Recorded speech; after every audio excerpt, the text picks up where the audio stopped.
Welcome to Pratap classes. दोस्तों, Pratap classes के YouTube channel पर आपका स्वागत है। तो आज है संडे और संडे के दिन आपको मिलेगी वीकली करंट अफेयर्स की क्लास। आज अपने पढ़ेंगे 1 से लेकर 7 सितंबर 2025 तक जो टॉप से टॉप 50 क्वेश्चन बन रहे हैं उनका रिवीजन करने जा रहे हैं।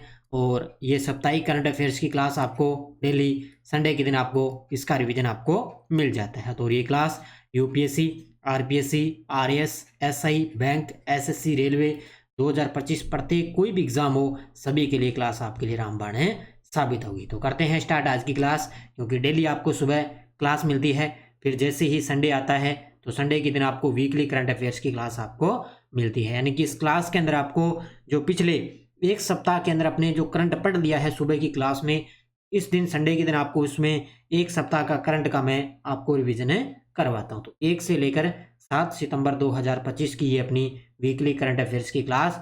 आज सिर्फ अपने क्वेश्चन और आंसर की चर्चा करते जाएंगे। तो करते हैं स्टार्ट आज की क्लास। सभी साथी एक बार करेंगे सेशन को लाइक शेयर। सभी साथियों को प्यार भरा नमस्कार, गुड मॉर्निंग।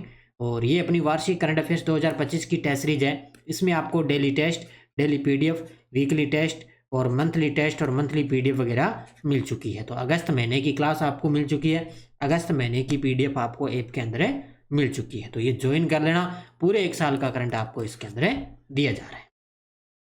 तो करते हैं स्टार्ट आज की क्लास। पहला प्रश्न आपके सामने देखिए, अंतर्राष्ट्रीय मुद्रा कोष में कार्यकारी निदेशक के पद पर हाल ही में किसे नियुक्त किया गया है? आईएमएफ, ये आपने अच्छे तरीके से पढ़ा होगा। तो अंतर्राष्ट्रीय मुद्रा कोष में कार्यकारी निदेशक के पद पर हाल ही में नियुक्त किया गया है उर्जित पटेल को। ये है अपने आरबीआई के पूर्व गवर्नर रह चुके हैं। ये आरबीआई के ये रहे थे अपने 24वें गवर्नर, वर्तमान में तो 26वें गवर्नर है संजय मल्होत्रा, और ये रहे थे अपने आरबीआई के 24वें गवर्नर उर्जित पटेल। इनको अंतर्राष्ट्रीय मुद्रा कोष में कार्यकारी निदेशक के पद पर नियुक्त किया जा चुका है। तो उत्तर होगा option number 1। Commonwealth wait lifting championship 2025 में भारत के किस भारोत्तोलक ने स्वर्ण पदक जीता था? तो आपको पता है अहमदाबाद के अंदर आयोजित हो चुकी है कॉमनवेल्थ वेट लिफ्टिंग चैंपियनशिप 2025। तो इसके अंदर 3 खिलाड़ियों ने स्वर्ण पदक जीता था। एक तो मीराबाई चानू थी और इनके साथ में थे एक है अजय बाबू वलूरी। कौन थे? अजय बाबू वलूरी। और एक मीराबाई चानू ने भी स्वर्ण पदक जीता और इनके साथ में अजय बाबू वलूरी ने स्वर्ण पदक जीता था। उत्तर होगा इसका ऑप्शन नंबर सी। भारत के ओलंपिक स्वर्ण पदक विजेता नीरज चोपड़ा ने 2025 ज्यूरिक डायमंड लीग फाइनल में कितनी दूरी का शानदार थ्रो करते हुए दूसरा स्थान हासिल किया है? तो ये ओलंपिक स्वर्ण पदक विजेता है नीरज चोपड़ा। इन्होंने 2025 ज्यूरिक डायमंड लीग में फाइनल के अंदर शानदार थ्रो किया है और दूसरा स्थान हासिल किया 85.1 मीटर का। कितना है? 85.1 मीटर। विद्युत मंत्रालय द्वारा जारी state energy efficiency index SEEI 2024 में ऊर्जा दक्षता में सर्वश्रेष्ठ प्रदर्शन करने वाले राज्य कौन से हैं? तो ये किसकी रिपोर्ट आई है? विद्युत मंत्रालय द्वारा जारी की गई है। तो ऊर्जा दक्षता के अंदर बात करें तो सबसे टॉप पर है महाराष्ट्र, उसके बाद आंध्र प्रदेश, फिर असम और फिर त्रिपुरा का स्थान आता है। तो ये 4 राज्य सबसे टॉप पर है।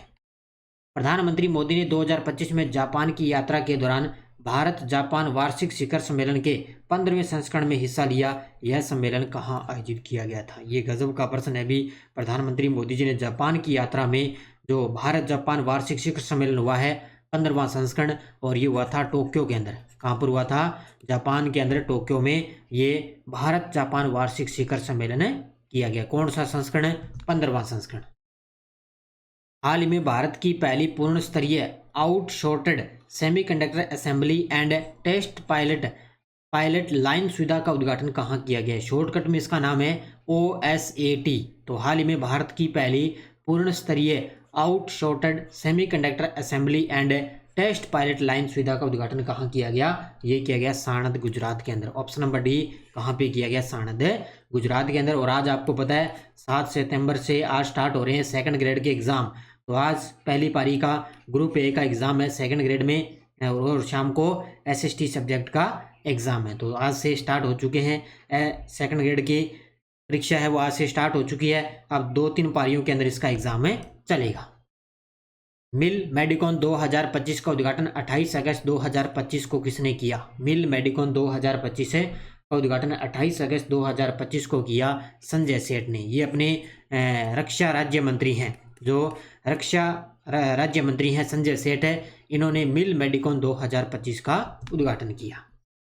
कच्छ में स्थापित होने वाली रिलायंस की सौर ऊर्जा परियोजना का कुल क्षेत्रफल सिंगापुर से कितना गुना बड़ा होगा? ये भी गजब का प्रश्न है, क्योंकि रिलायंस है ना, ये सबसे बड़ा सौर ऊर्जा परियोजना स्थापित करने जा रही है। कहाँ पे? कच्छ के अंदर। कच्छ गुजरात में है, तो वहाँ पे जो बनेगा वो सिंगापुर से है 3 गुना बड़ा। कितना बनेगा?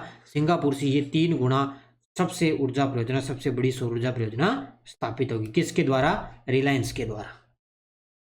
महिला सशक्तिकरण और आर्थिक समावेशन को बढ़ावा देने के उद्देश्य से बिहार सरकार ने किस योजना को 29 अगस्त 2025 को मंजूरी दी है? तो बिहार सरकार ने किस योजना को? वो है मुख्यमंत्री महिला रोजगार योजना। कौन सी? मुख्यमंत्री महिला रोजगार योजना। उत्तर होगा ऑप्शन नंबर सी। राष्ट्रपति द्रौपदी मुर्मू ने 29 अगस्त 2025 को नई दिल्ली में कौन से पुरस्कार प्रदान किए जो standing conference of Republic enterprises द्वारा स्थापित किए गए हैं? तो राष्ट्रपति द्रौपदी मुर्मू द्वारा 29 अगस्त 2025 को नई दिल्ली में दिए गए थे स्कोप एमिनेंस अवार्ड। कौन से? स्कोप एमिनेंस अवार्ड दिए गए, जो standing conference of public enterprises द्वारा ये पुरस्कार दिए जाते हैं। तो इस क्वेश्चन का राइट आंसर हो जाएगा ऑप्शन नंबर बी। भारत सरकार ने हाल ही में कनाडा में किसे नया उच्चायुक्त नियुक्त किया है? भारत सरकार ने हाल ही में कनाडा के अंदर किसे नया उच्चायुक्त नियुक्त किया है? तो ये किया है दिनेश के पटनायक को। उत्तर क्या होगा इसका? ऑप्शन नंबर सी, दिनेश के पटनायक। दिल्ली के मुख्यमंत्री रेखा गुप्ता ने दिल्ली विश्वविद्यालय के छात्रों की आवाजाही को सुगम बनाने के लिए किस नई बस रेल सेवा की शुरुआत की है? तो दिल्ली की मुख्यमंत्री कौन है? रेखा गुप्ता। इन्होंने दिल्ली विश्वविद्यालय में छात्रों की आवाजाही को सुगम बनाने के लिए यू स्पेशल बस सेवा की शुरुआत की है। उत्तर होगा इसका ऑप्शन नंबर सी। संघाई सहयोग संगठन का 25वां राष्ट्राध्यक्ष शिखर सम्मेलन कहाँ आयोजित हुआ है? संघाई सहयोग संगठन SCO का 25वां राष्ट्राध्यक्ष शिखर सम्मेलन कहाँ आयोजित हुआ है? अब की बार ये इसका 25वां संस्करण आयोजित किया गया है। कहाँ पे? तियानजिन, चीन के अंदर। और अपने भारत की तरफ से नरेंद्र मोदी जी ने भाग लिया है। तो उत्तर होगा इसका ऑप्शन नंबर बी। ये पूरी डिटेल मैंने आपको बढ़िया तरीके से करवाई है सुबह वाली क्लास में। Institute for economics and peace IEP द्वारा वैश्विक शांति सूचकांक 2025 के अंदर कौन से स्थान पर रखा गया है? Institute for economics and peace द्वारा वैश्विक शांति सूचकांक में भारत को रखा गया है 115वें स्थान पे। बस रिवीजन करते जाओ, क्योंकि आज संडे है तो आज आपको मैं रिवीजन करवाते जाऊंगा। भारतीय सेना द्वारा आयोजित युद्ध कौशल 3.0 अभ्यास कहाँ आयोजित किया गया? भारतीय सेना के द्वारा आयोजित हुआ है युद्ध कौशल 3.0 अभ्यास। ये कहाँ पर आयोजित किया गया? अरुणाचल प्रदेश के कामेंग क्षेत्र में। याद रखना इसको अच्छे तरीके से। कहाँ पे किया गया? अरुणाचल प्रदेश के कामेंग क्षेत्र में युद्ध कौशल 3.0 अभ्यास का आयोजन हुआ है। भारत का पहला multi lane free flow tolling system किस राज्य में लागू किया गया है? यानी कि MLFF इसका नाम है। भारत का पहला मल्टी लेन फ्री फ्लो है ये टोलिंग सिस्टम। ये किस राज्य में लागू किया गया है? तो ये कहाँ पे लागू किया गया?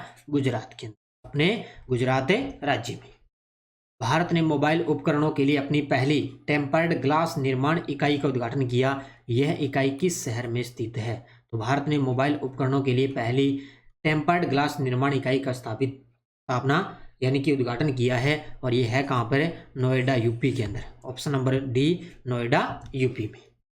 भारत के पहले राष्ट्रीय बायो फाउंड्री नेटवर्क का उद्घाटन किसने किया है? भारत के पहले, ये जितने भी पहले आ जाए ना, अगर भारत के अंदर पहली बार कोई चीज़ हो रही है, किसी का उद्घाटन हो रहा है, तो उसको अच्छे तरीके से पढ़ना है। एग्जामिनर सीधा सीधा यहाँ से प्रश्न पूछेगा आपसे। तो भारत के पहले राष्ट्रीय बायो फाउंड्री नेटवर्क का उद्घाटन किया है डॉक्टर जितेंद्र सिंह ने। ऑप्शन नंबर बी, किसने किया? डॉक्टर जितेंद्र सिंह। भारत सरकार के किस मंत्रालय ने आदिवाणी का बीटा संस्करण लॉन्च किया, जो भारत का पहला AI संचालित जनजातीय भाषाओं का अनुवादक है? तो नाम से ही पता चल रहा है किसने किया? जनजातीय कार्य मंत्रालय ने। किसने? जनजातीय कार्य मंत्रालय ने आदिवाणी का बीटा संस्करण लॉन्च किया है। ये भारत का पहला AI संचालित जनजातीय भाषाओं का अनुवादक है। नेशनल एल्यूमिनियम कंपनी लिमिटेड ने किस राज्य में नया एल्यूमिनियम स्मेल्टर और कोयला आधारित बिजली संयंत्र स्थापित करने के लिए 30,000 करोड़ रुपए का निवेश करने की घोषणा की है। तो ये किसने, उड़ीसा राज्य के अंदर, ठीक है, कहाँ पे, उड़ीसा के अंदर एल्यूमिनियम स्मेल्टर और कोयला आधारित बिजली संयंत्र स्थापित करने के लिए 30,000 करोड़ रुपए का निवेश किया जाएगा। वर्ष 2025 में राष्ट्रीय खेल दिवस की थीम क्या है? ये तो आपको अच्छे तरीके से पढ़ना है। अगर कोई गजब का प्रश्न आ जाए तो उसकी थीम आपको पढ़नी है। उत्तर होगा इसका शांतिपूर्ण और समावेशी समाज को बढ़ावा देने हेतु खेल। 2025 में राष्ट्रीय खेल दिवस की थीम है रही है। तो बनाते कब है? 29 अगस्त को राष्ट्रीय खेल दिवस है बनाया जाता है। सात्विक साईराज रैंकीरेड्डी और चिराग शेट्टी ने 2025 BWF विश्व चैंपियनशिप में कौन सा पदक जीता, जिससे विश्व चैंपियनशिप में 2 पदक जीतने वाली पहली भारतीय युगल जोड़ी बन चुकी है। तो कौन सा पदक जीता इन्होंने? कांस्य पदक जीता है। इससे पहले इन्होंने 2022 के अंदर कांस्य पदक जीता इसी में, और अब 2025 के अंदर इन्होंने कांस्य पदक जीता है। तो इसलिए वे इस विश्व चैंपियनशिप में 2 पदक जीतने वाली पहली भारतीय जोड़ी बन चुकी। युद्ध अभ्यास का 21वां संस्करण भारतीय सेना द्वारा 1 से 14 सितंबर 2025 तक किस स्थान पर किया जा रहा है? युद्ध अभ्यास का 21वां संस्करण चल रहा है भारतीय सेना द्वारा 1 से लेकर 14 सितंबर तक चलेगा, और यह है कहाँ पे चल रहा है? फोर्ट वेनराइट अलास्का में, यानी कि अलास्का कहाँ पे है? USA अमेरिका के बीच, भारत और अमेरिका के बीच में ये युद्ध अभ्यास चल रहा है। मैत्री 2025 सैन्य अभ्यास किन 2 देशों के बीच में आयोजित किया जा रहा है? मैत्री 2025 सैन्य अभ्यास, इसका 14वां संस्करण चल रहा है, और ये है भारत और थाईलैंड के बीच में। कहाँ पे? मेघालय के अंदर। कहाँ पे चल रहा है ये? मेघालय में। Foundation to educate girls globally को कौन सा सम्मान मिला है? हाल ही में चर्चा में रही है foundation to educate girls globally, इनको कौन सा सम्मान मिला? इसको मिला है रेमन मैग्सेसे अवार्ड। कौन सा मिला है? इस एनजीओ, एक संस्था है ये, एनजीओ है टू एजुकेट गर्ल्स ग्लोबली, इसको मिला अब की बार रेमन मैग्सेसे अवार्ड। अहमदाबाद में आयोजित 25वीं Commonwealth senior weight lifting championship की पदक तालिका में शीर्ष स्थान किसने हासिल किया है? ये मैंने आपको बता ही दिया है अच्छे तरीके से। ये भारत ने सबसे टॉप स्थान हासिल किया। कितने पदक जीते? 13 पदक जीते हैं भारत ने। इसके अंदर कितने पदक जीते? 13 पदक जीते। कहाँ पर चली थी? अहमदाबाद में आयोजन हुआ। NCERT ने अपने 65वें स्थापना दिवस के अवसर पर निम्न में से कौन से प्लेटफॉर्म या कार्यक्रम लॉन्च किए हैं? तो NCERT ने अभी 1 सितंबर को अपना 65वां स्थापना दिवस बनाया है। तो उसी के अवसर पर एक तो बाल वाटिका टीवी और दीक्षा 2.0 ये कार्यक्रम लॉन्च किए हैं। किसने? NCERT ने। उत्तर होगा ऑप्शन नंबर बी। 1 सितंबर 2025 को वित्त मंत्रालय के अनुसार किसे महालेखा नियंत्रक CGA के रूप में नियुक्त किया गया है? तो वित्त मंत्रालय के अनुसार 1 सितंबर 2025 से महालेखा नियंत्रक के रूप में नियुक्त किया गया है TCA कल्याणी को। ऑप्शन नंबर बी, किसको किया गया? TCA कल्याणी को। राष्ट्रीय महिला आयोग द्वारा जारी महिला सुरक्षा पर राष्ट्रीय वार्षिक रिपोर्ट सूचकांक यानी कि नारी 2025 में कौन से शहरों को महिलाओं के लिए सबसे सुरक्षित माना गया है? कौन से शहरों को सबसे सुरक्षित शहर माना गया महिलाओं के लिए? तो उसमें है एक तो कोहिमा, एक है विशाखापट्टनम और एक है भुवनेश्वर। यानी कि 1 नंबर पे कोहिमा, 2 नंबर पे विशाखापट्टनम और 3 नंबर पे भुवनेश्वर। ये सबसे टॉप पर है इसके अंदर। कनाडा के मिसिसागा स्थित हिंदू हेरिटेज सेंटर में किस भगवान की 51 फुट ऊंची प्रतिमा का उद्घाटन किया गया है? कहाँ पे किया गया? कनाडा के अंदर, और वो किया गया भगवान राम की। किसकी है? भगवान राम की 51 फुट ऊंची प्रतिमा का उद्घाटन हुआ है। कहाँ पे? कनाडा के अंदर। अगला देखो, भारत ने सेमीकंडक्टर क्षेत्र में एक बड़ी उपलब्धि हासिल करते हुए विक्रम 3201 माइक्रो प्रोसेसर लॉन्च किया है। इसे किसने लॉन्च किया और कब प्रस्तुत किया गया है? ये भी गजब का प्रश्न है। तो भारत ने सेमीकंडक्टर क्षेत्र में बड़ी उपलब्धि हासिल की है। विक्रम 3201 माइक्रो प्रोसेसर लॉन्च किया, और ये किसने लॉन्च किया? तो ये अश्विनी वैष्णव ने 2 सितंबर 2025 को लॉन्च किया है, क्योंकि मोदी जी ने जब सेमिकॉन इंडिया 2025 का उद्घाटन किया था ना, उसी के अवसर पर इसको लॉन्च किया गया था। विक्रम 3201 माइक्रो प्रोसेसर लॉन्च किया। बिहार राज्य जीविका निधि साख सहकारी संघ लिमिटेड का वर्चुअली उद्घाटन किस राज्य के लिए किया गया है? तो बिहार राज्य जीविका निधि साख सहकारी संघ लिमिटेड का वर्चुअली उद्घाटन किया गया है बिहार राज्य के लिए। किया किसने है? अपने देश के प्रधानमंत्री मोदी जी ने इसका वर्चुअली उद्घाटन किया। किस भारतीय शहर को 2026 बैडमिंटन विश्व चैंपियनशिप की मेजबानी सौंपी गई है? ये भी गजब का प्रश्न है। अभी इससे पहले भारत को 2009 के अंदर मेजबानी मिली थी और अब मिली है 2026 में। और कौन सा शहर करेगा? नई दिल्ली। कौन सा शहर करेगा? नई दिल्ली। कपास किसानों को सशक्त बनाने के लिए कपास किसान ऐप का शुभारंभ किस केंद्रीय मंत्री ने किया है? तो ये कपास किसानों को सशक्त बनाने के लिए कपास किसान ऐप का शुभारंभ किया है अपने जो कपड़ा मंत्री हैं गिरिराज सिंह, उन्होंने इसका शुभारंभ में किया है। तो उत्तर होगा ऑप्शन नंबर बी। भारत का रमन रिसर्च इंस्टीट्यूट द्वारा किस खगोलीय घटना का अध्ययन करने हेतु एक क्रांतिकारी प्रयास किया जा रहा है? किसके द्वारा? भारत का है रमन रिसर्च इंस्टीट्यूट। तो ये है कॉस्मिक डॉन, जब पहली बार तारे और आकाशगंगाएं बनी उसके लिए इसका अध्ययन करने जा रहा है। तो उत्तर होगा ऑप्शन नंबर सी।